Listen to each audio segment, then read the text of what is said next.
এক পাগল, তার পোশাকের ভিতরে 2 লাখ নাকি 4 লাখ টাকা পাওয়া গেছে।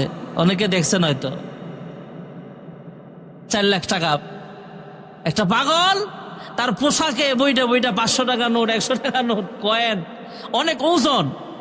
আমাদের বাংলাদেশে কিছু লোক এমন আছে যে লোকগুলো আমাদের অনলাইনে পেজ খোলা আছে, ইউটিউবে এদের চ্যানেল খোলা আছে।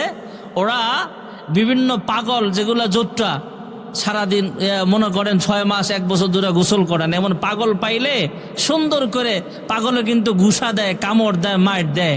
এরপর ওরা 4-5 জনে মিলে সুন্দর করে ধইরা চুল টুল কাইটা সুন্দর করে গোসল করা, ভালো পোশাক পরায়া দেয়। এমন ভিডিও ফুটেজও দেখছেন না আপনারা? ভালো লাগে এদের এই কাজটাকে, আমি ধন্যবাদ জানাই, ভালো কাজ। এটা কয়েকটা গ্রুপ দেখছি, এরকম ভিডিও পাইছি, মাশাআল্লাহ এদের এই উদ্যোগটা খুব ভালো। তো আমাদের বাংলাদেশে এমনও আছে, আমি গতকাল একজনের কথা শুনলাম যে আমাদের এই গেদু পাগলা, আমাদের বাংলাদেশের একজন সুনামধন্য ওয়াজ আছে,